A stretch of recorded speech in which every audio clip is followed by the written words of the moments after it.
कल से बहुत ही ज्यादा पक्ष और विपक्ष के साथी बार बार हंगामा करने की वजह से सदन को नहीं चला पा रही हूँ मैं ठीक से। अब माननीय उप मुख्यमंत्री नियम 270(1) के मुताबिक अपना जो है वक्तव्य देंगे। माननीय उप मुख्यमंत्री जी। बहुत बहुत धन्यवाद अध्यक्ष महोदय। मुझे मेरे अनुरोध पर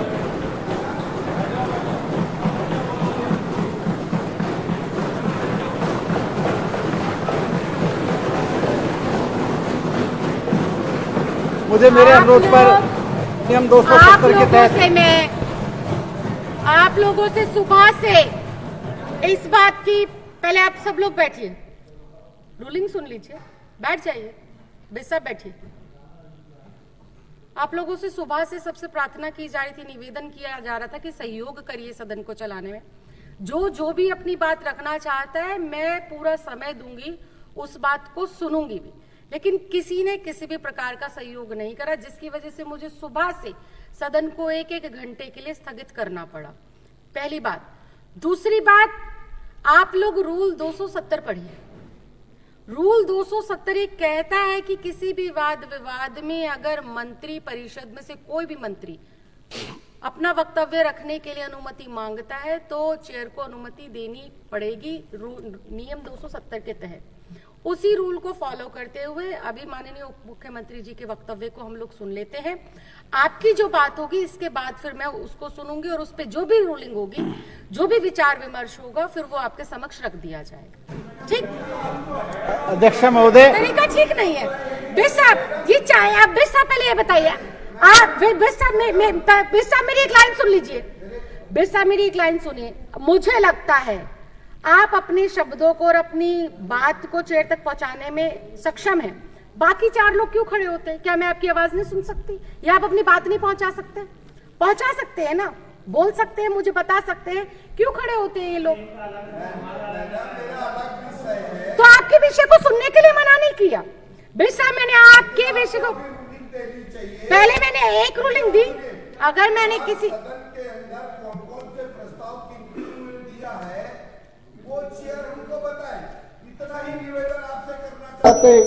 ठीक है, मैं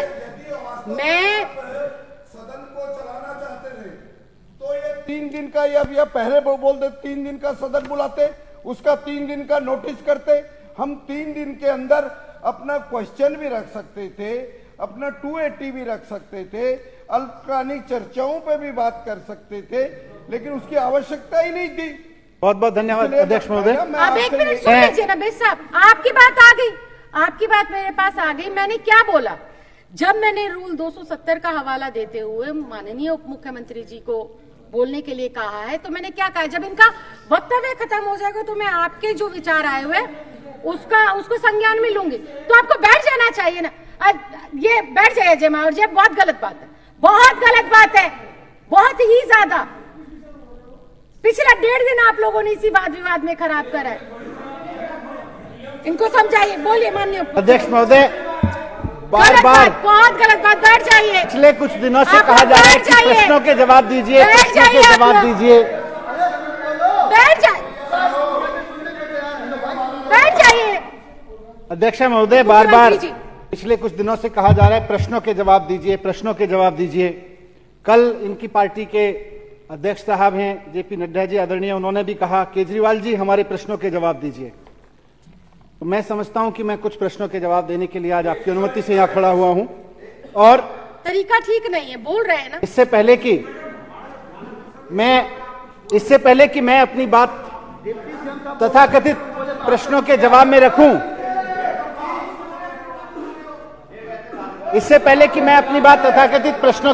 रखूं, मैं सबसे पहले तो जेपी नड्डा जी को और उनकी पार्टी को, जो देश की और ये कहते हैं दुनिया की सबसे बड़ी पार्टी है, उसको किसी एक बड़ी उपलब्धि के लिए बधाई देना चाहता हूं कि अभी तक ये लोग गुंडागिरी में थे, दोस्तवाद में थे, ऑपरेशन लोटस में थे, खोखा करते थे। आज इनकी पार्टी के लोग बच्चा चुराने लगे हैं। आज इनकी पार्टी के लोग बच्चा चुराने लगे हैं। आज इनकी पार्टी के लोग बच्चा चोरी करने लगे हैं। प्रश्नों के जवाब सुनने की हिम्मत रखिए ना। खोखा खोखा नहीं है, खोखा में बिकने वाले नहीं है, तुम्हारे खोखा में बिकने वाले नहीं है। खोखा खोखा में नहीं बिके तो आज उंगली उठा रहे हो।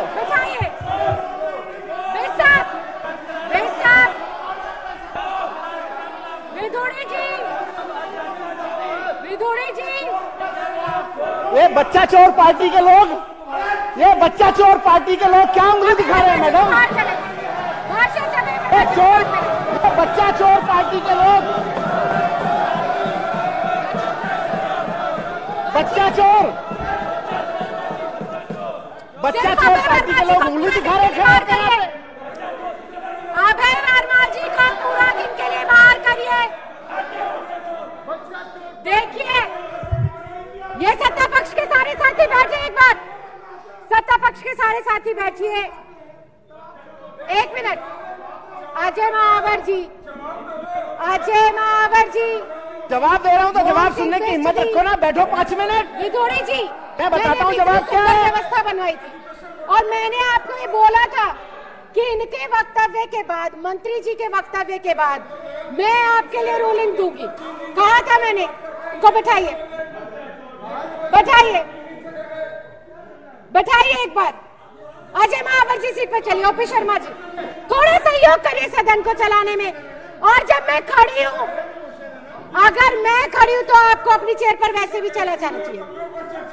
आप बिल्कुल करेंगे, आप बैठिए, बिल्कुल करेंगे, बैठिए तो आप बैठिए, मैं बिल्कुल चर्चा करूंगी। ओपी शर्मा जी, आप बहुत सीनियर हैं, बहुत सीनियर सदस्य, आप लोग बैठिए, बैठिए आप लोग। मैं लूंगी आपके, मेरे पास है, मैं आपकी रूलिंग लूंगी, आपकी रूलिंग लूंगी, लेकिन आप बैठिए। आप बैठेंगे तो नहीं हो सकता ना, अगर आप बैठेंगे तो नहीं हो सकता। बैठेंगे, हाँ तो आएगा ना, बैठिए तो सही। आप अनुशासन तो बनाइए, आप सहयोग तो करें, आप लोग विधोड़ी जी, कोई तरीका नहीं है।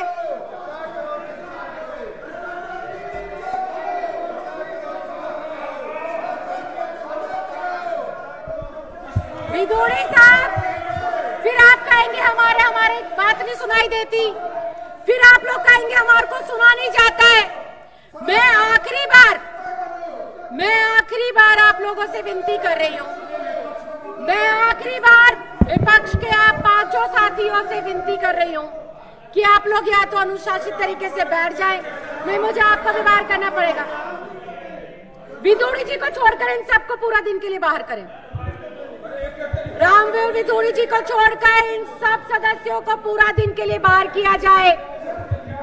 सबको, आप सहयोग ही नहीं कर रहे, ये गलत बात है। नहीं, मैंने बैठती क्या व्यवस्था दी, बैठते ही आप लोगों के पक्ष में व्यवस्था दी थी, विपक्ष के पक्ष में व्यवस्था दी थी, बैठते ही विपक्ष के पक्ष में व्यवस्था दी थी कि पहले उप मुख्यमंत्री जी बोल ले और उसके बाद आपकी बात को सुना जाएगा। नहीं भाई साहब, अब आप झूठ बोल रहे हैं, अब आप झूठ बोल रहे हैं। नहीं, विपक्ष सहयोग नहीं कर रहा है। 1.5 दिन हो गया है, 1.5 दिन में आपने इतना समय खराब करा, विपक्ष बिल्कुल भी सहयोग नहीं कर रहा है। अभी आते ही व्यवस्था दी थी कि आप शांति से बैठिए, आपकी बात को भी सुना जाएगा। माननीय उप मुख्यमंत्री महोदय जी, माननीय उप मुख्यमंत्री जी। धन्यवाद अध्यक्षा महोदय। विपक्ष के साथियों को अगले प्रोग्राम में जाना है, इसलिए वो बहाने ही ढूंढ रहे थे कि किस बहाने से जाया जाए। तो मैं वाजपेयी जी, वाजपेयी जी। अध्यक्षा महोदय, मैं बहुत सम्मान के साथ आपका धन्यवाद करना चाहता हूं कि आपने मुझे मेरे विशेष अनुरोध पर मुझे बोलने का अवसर दिया। पिछले कई दिनों से बात उठाई जा रही है, प्रश्नों के जवाब दो, प्रश्नों के जवाब दो, प्रश्नों के जवाब दो। अब चले गए ये लोग। इनकी पार्टी के नेता ने भी कल बोला, अरविंद केजरीवाल जी आप प्रश्नों के जवाब नहीं दे रहे हैं। मैं बहुत जिम्मेदारी के साथ इस सदन में कहना चाहता हूं और देश के समक्ष रखना चाहता हूं कि अरविंद केजरीवाल जी ने भी, मैंने भी, पार्टी के अन्य साथियों ने भी सरकार के साथियों ने भी हर प्रश्न का जवाब दिया है, हर प्रश्न का। इनके प्रश्न नहीं बचे हैं। अब झूठ का जवाब दो। अब कह रहे हैं हम झूठ बोलेंगे, उसका जवाब दो। हम बोलेंगे 8,000 करोड़ का घोटाला हो गया, बोलो अब इसका जवाब दो। अरे झूठ का क्या जवाब देना है? फिर पूछ लेते हैं भाई 8,000 करोड़ का कहां हुआ, तो बोलते हैं नहीं नहीं वो हमारा पहला वाला तो झूठ था, सच ये है 1.5 लाख करोड़ का घोटाला हुआ। फिर हम कहेंगे ये तो झूठ है, महाझूठ है, इसका क्या जवाब देना है? तो बोलेंगे नहीं नहीं 1,500 करोड़ का नहीं हुआ, 1,100 करोड़ का हुआ था। इन्हीं के नेता बोलते हैं। ये इनकी पार्टी के अध्यक्ष जो कल जेपी नड्डा जी बोल रहे थे कि प्रश्नों के जवाब नहीं दे रहे केजरीवाल जी, कौन से प्रश्न का जवाब दें? आपने बोला 8,000 करोड़ का घोटाला, हमने कहा झूठ बोल रहे हो, महाझूठ बोल रहे हो। इन्होंने कहा 1.5 लाख करोड़ का घोटाला हो गया। मैंने कहा बजट ही नहीं है दिल्ली सरकार का 1.5 लाख करोड़ का, तो 75,000 करोड़ का बजट है, झूठ बोल रहे हो। फिर चुप हो गए। फिर बोले 1,100 करोड़ का घोटाला हो गया। मैंने कहा झूठ बोल रहे हो। सारे प्रश्नों के जवाब दिए इनके। फिर बोले नहीं नहीं 144 करोड़ का घोटाला हो गया। मैंने कहा यह भी झूठ है तुम्हारा, बकवास कर रहे हो। बोले हाँ बकवास कर रहे होंगे, चलो 30 करोड़ का है। बोले अपनी अपनी सारी बातों को खुद ही झूठ करते जा रहे हैं और हमसे कह रहे जवाब दो। सारे प्रश्नों के जवाब दिए हैं। फिर बोले नहीं नहीं 30 करोड़ का भी नहीं है जी। सीबीआई में इन्होंने, सीबीआई तो इनकी है, सीबीआई से लिखवाया एक्स कंपनी ने वाई कंपनी को बैंक में 1 करोड़ रुपए ट्रांसफर किए हैं, यह मनीष सिसोदिया का घोटाला है। हमने कहा झूठ है। किसी कंपनी ने किसी कंपनी को कोई पैसा दिया होगा तो वो मनीष सिसोदिया का हो गया, तो यह भी झूठ है इनका। सारे प्रश्नों के इनको जवाब दिए अध्यक्ष महोदय। मैं कहना चाह रहा था कि सुनते ये लोग यहां बैठ के, मैं तो इनको बधाई दे रहा था कि जेपी नड्डा जी इनकी पार्टी के अध्यक्ष हैं। कल उन्होंने अरविंद केजरीवाल जी को बार बार कहा प्रश्न करो, प्रश्नों के जवाब दो, प्रश्नों के जवाब दो। मैंने सोचा मैं बधाई दे देता हूं जेपी नड्डा जी के नेतृत्व में और आदरणीय प्रधानमंत्री जी के नेतृत्व में पार्टी बड़ी हो गई है और बड़ी होते होते देश की बड़ी पार्टी हो गई है। कहते हैं दुनिया की सबसे बड़ी पार्टी हो गई है। गुंडागिरी से शुरू हुई, गुंडागिरी करते करते दोस्तवाद पे आ गए, दोस्तवाद को करते करते ऑपरेशन लोटस और खोखा खोखा करने लगे। वहां से करते करते बधाई है इन लोगों को कि इनकी पार्टी अब बच्चा चोरी पे तक पे आ गई है। रेलवे स्टेशन पे सवारियों के सोए हुए बच्चे ये लोग चोरी कर रहे हैं। ये इसी लायक हैं, इसी के लिए बने हैं। इनको बधाई हो, अपनी गति को प्राप्त हो रहे हैं, अपनी गति को प्राप्त हो रहे हैं, नारकीय काम करते हैं। लेकिन उसके बावजूद मैंने कहा कि मैं प्रश्नों के जवाब दे रहा हूं। सारे प्रश्नों के जवाब दिए हैं अब तक। सारे प्रश्न इनके झूठे हैं, सारे प्रश्न इनके मनगढ़ंत हैं, कोई फैक्ट नहीं है। मैंने कहा कि आपने सीबीआई भेजी है, मैं एक एक प्रश्न का जवाब दूंगा। मैं अपने घर में सीबीआई को वेलकम किया। मैंने कहा मैं पूरा सहयोग करूंगा, मेरा पूरा परिवार सहयोग करेगा। घर तलाश लो, कुछ मिले तो बताओ, जो सवाल पूछने पूछो। 14 घंटे तक मेरे घर में सीबीआई रही। 14 घंटे में जो उन्होंने पूछा, देखना चाहा देखा, पूछना चाहा पूछा। मैंने हर प्रश्न का जवाब दिया। जेपी नड्डा जी सीबीआई भेजी थी, उसी से पूछ लो। अगर मेरी बात यहां पब्लिक में समझ में नहीं आती है तो सीबीआई तो आपकी भेजी हुई थी, उससे पूछ लो। भाई मनीष सिसोदिया ने इस प्रश्न का क्या जवाब दिया? जो यहां खड़े होकर दे रहा हूं वो वहीं दिया। क्या जवाब दें? जवाब तो सारे दे दिए। आप अपनी सीबीआई पे भरोसा नहीं कर रहे कि सीबीआई वाले आपको सच बताएंगे। सीबीआई वाले भी कह रहे हैं जी हम संतुष्ट हैं, इनके घर से कुछ नहीं मिला। सीबीआई वाले भी कह रहे हैं जी पूरा घर छान मारा, कुल मिला के मतलब छोटे से खर्चे के पैसे घर पे मिले, बीवी के छोटे से गहने, मतलब अभी मजाक कर रहे थे बाहर निकल के लोग। आज अभी मैं लॉकर से आ रहा हूं, इनको लग रहा था बहुत लॉकर में पता नहीं क्या क्या सामान होगा, क्या क्या सामान होगा। कुल मिला के 70-80 हजार रुपए का, उसमें गोल्ड के भी छोटा मोटा है, उसमें चेन भी है, उसमें बच्चा पैदा हुआ था मेरा 15 साल पहले, उसका झुंझुना भी है। वो सारा मिला के 70-80 हजार रुपए आज की वैल्यू का सामान नहीं निकला। फिर जब इनका नहीं चला, फिर झूठ। अब जवाब तो ये दें, कहां से झूठ बोलते हैं? इन्होंने अभी थोड़ी देर पहले मैं वहां से चला, मैं बता के चला सारे मीडिया को कि मेरे घर से कुछ नहीं निकला। मेरे बैंक लॉकर का इतना इन्होंने हल्ला मचाया, बैंक लॉकर तलाशेंगे, बैंक लॉकर तलाशेंगे, उसमें से निकलेगा, उसमें भी कुछ नहीं निकला। मैंने सारा बताया, मेरे पास सारे सर्च मेमो हैं, क्लीन चिट मिली है मुझको। प्रधानमंत्री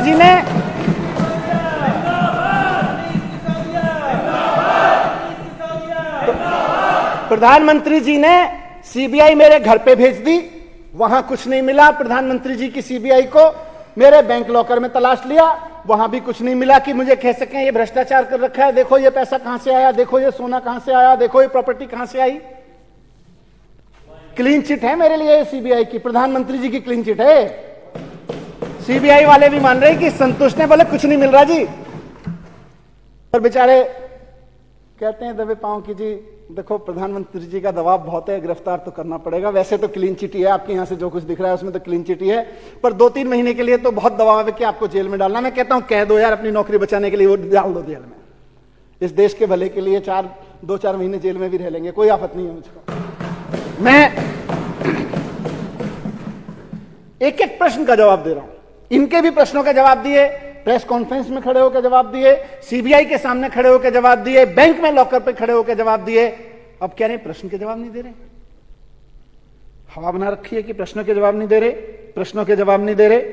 आज जब मैं चला वहां से बैंक से सीधे यहां आया हूं, बैंक लॉकर अपना रेड करा के, अपना लॉकर के पूरा इंस्पेक्शन करा के, रास्ते में अब ये झूठ के पर नहीं होते, फैलाना शुरू कर दिया मीडिया को।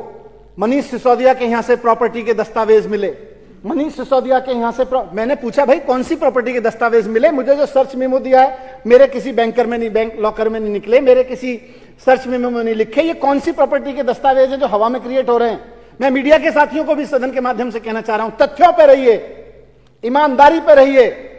मैं ये नहीं कह रहा मेरा साथ दीजिए, मैं ये नहीं कह रहा यहां बैठे लोगों का साथ दीजिए, सच का साथ दीजिए, आपको मजबूरी में हमारा साथ देना पड़ेगा, सच का साथ दीजिए। और सच्चाई की ताकत पर भरोसा है कि आप केवल सच के साथ खड़े रहेंगे। मीडिया वाले ये जो झूठ फैलाते हैं, मीडिया वाले से अभी सोर्सेस से प्लांट कराया, तुरंत 1-2 टीवी चैनल पर चलने लगा कि जी प्रॉपर्टी के कागजात निकले। मैंने कहा यार कौन से प्रॉपर्टी के कागजात निकल के, भाई मेरे सामने तो निकले नहीं लॉकर से, और मेरे सामने तो कहीं सर्च मेमो में नहीं लिखे, सर्च मेमो मेरी गाड़ी में रखा है अभी, उसमें भी कहीं नहीं लिखे हुए कि जी प्रॉपर्टी के कागजात। ये बीजेपी वाले मीडिया को कौन से कागजात दे रहे हैं, कौन सी सीबीआई और घूम रही है, इसके भी जवाब पूछेंगे इनसे। तो अध्यक्ष महोदय, इन्होंने सारी जांच करा ली, पहले लिकर शराब चिल्लाते रहे, जब शराब में कुछ नहीं निकला तो अब थोड़े दिन पहले से 3-4 दिन पहले से स्कूल चिल्लाने लग रहे हैं। स्कूल में क्या कह रहे हैं, बोले केजरीवाल जी ने पहली मीटिंग में कहा था 4000 कमरे बनाएंगे, 8000 कमरे क्यों बनवा दिए, भ्रष्टाचार कर दिया। अरे हमने तो 8000 नहीं 20,000 कमरे बनवाए हैं, और हमें फक्र है कि हमने बनवाए हैं। और लानत है तुम लोगों पे जो सोचते हो स्कूल बनवाना और कमरे बनवाना भ्रष्टाचार है। 8000 कमरे बनवा दिए, बोले जी 8000 क्यों बनवाए, 4000 बनवाने चाहिए थे, ये तो भ्रष्टाचार है।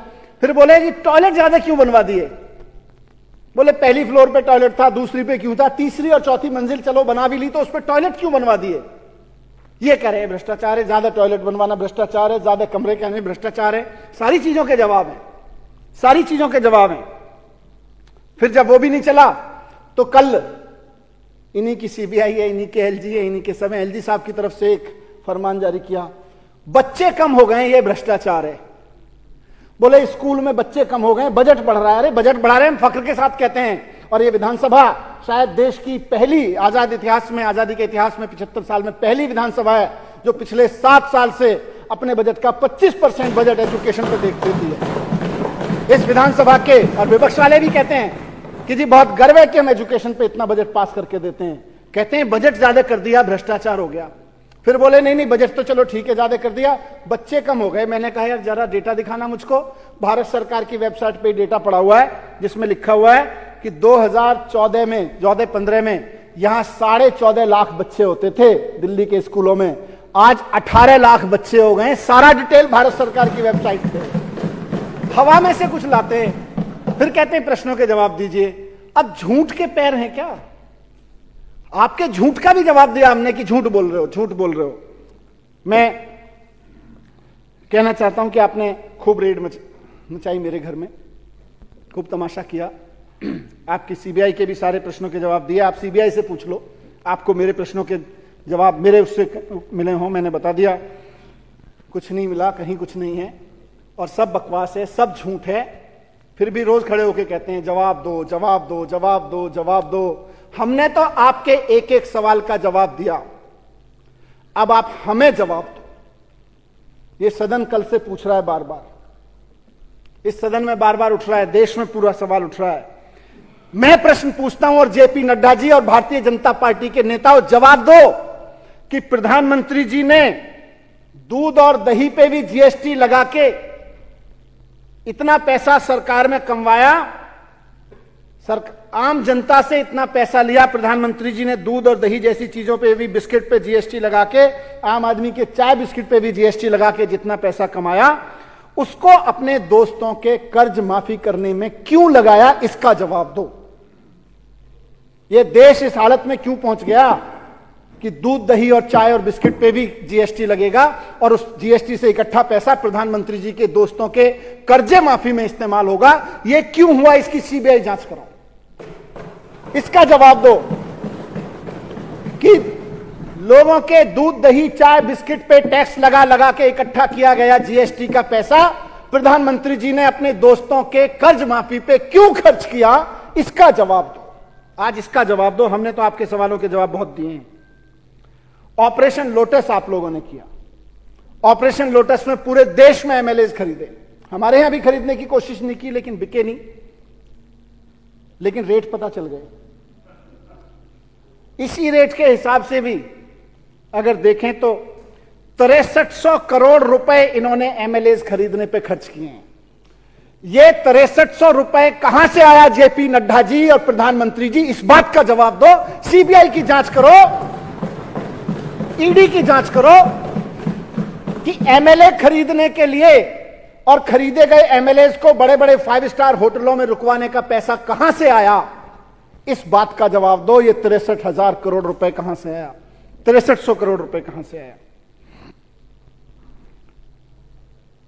ये पेट्रोल और डीजल के दाम बढ़ा बढ़ा के जो जनता की लूट चल रही है और उससे एमएलए की खरीद हो रही है ना, अब जनता इस पे जवाब मांग रही है। इसका जवाब दो कि पेट्रोल और डीजल के दाम बढ़ा बढ़ा के जनता को लूट रहे हैं। एक आदमी स्कूटर भी चला रहा है, छोटी सी स्कूटी भी चला रहा है, तो वहां भी पेट्रोल और डीजल महंगे हो जाते हैं और फिर एमएलए खरीद रहे हैं।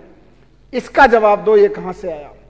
और आखिरी चीज जो सदन पूछ रहा है पिछले 2 दिन से कि दिल्ली के उपराज्यपाल महोदय माननीय श्री विनय सक्सेना जी 1400 करोड़ रुपए के नोट बदलवाए आपने जब आप खादी ग्राम उद्योग के चेयरमैन थे। वो 1400 करोड़ रुपए की सीबीआई जांच कब होगी, वो मनी लॉन्ड्रिंग था, उसका जवाब दो कि उसकी जांच कब होगी, उसकी जांच में सीबीआई में उनकी रेड, उनके यहां रेड कब होगी। इस बात का सबूत तो यह है कि कभी किसने बोला, शायद यहां किसी साथी ने बोला कि कैशियर ने कबूल किया है कि मुझे तो सक्सेना साहब कहते थे, विनय कुमार सक्सेना जी कहते थे जो कि चेयरमैन थे उस वक्त, कि भाई ये बदल दो, इसलिए बदले जा रहे थे। जांच में कबूल किया है, लेकिन उनके खिलाफ ना सीबीआई इंक्वायरी हो रही है, उनके खिलाफ सीबीआई, ये मनी लॉन्ड्रिंग था, खुलेआम मनी लॉन्ड्रिंग था नोटबंदी के दौरान। इस तरह का काम 1400 करोड़ रुपए की मनी लॉन्ड्रिंग में दिल्ली के उपराज्यपाल का नाम उछल रहा है। इनके खिलाफ सीबीआई की जांच कब होगी, इनके यहां ईडी की रेड कब होगी, इस बात का जवाब दो। 3 प्रश्नों के जवाब, ज्यादा नहीं पूछ रहा, आज मेरे 3 प्रश्नों के जवाब दें भारतीय जनता पार्टी वाले कि जीएसटी बढ़ा बढ़ा के दूध दही चाय बिस्किट पे भी जीएसटी बढ़ा बढ़ा के प्रधानमंत्री जी के दोस्तों के कर्जे क्यों माफ किए जा रहे हैं, इसकी सीबीआई जांच क्यों नहीं हो रही है, इसका जवाब दो, पहली बात। दूसरी बात, ऑपरेशन लोटस का एमएलएज को खरीदने का 5 स्टार खर्चों का पैसा कहां से आ रहा है, यह सारा जवाब दो। यह सब बेईमानी का पैसा है, पेट्रोल और डीजल को के दाम बढ़ा बढ़ा के लाया जा रहा है। और तीसरा, उपराज्यपाल महोदय पे जो आज जो सवाल उठे हैं कि 1400 करोड़ रुपए की मनी लॉन्ड्रिंग में शामिल हैं वो, उनके खिलाफ सीबीआई जांच क्यों नहीं हो रही है, इस बात का जवाब दो। इन 3 प्रश्नों का जवाब दो, हम मान जाएंगे कि आपके पास जवाब है, नहीं तो पॉलिटिकल स्टैंड तो सब करते हैं। बहुत बहुत धन्यवाद अध्यक्ष महोदय। बैठिए बैठिए।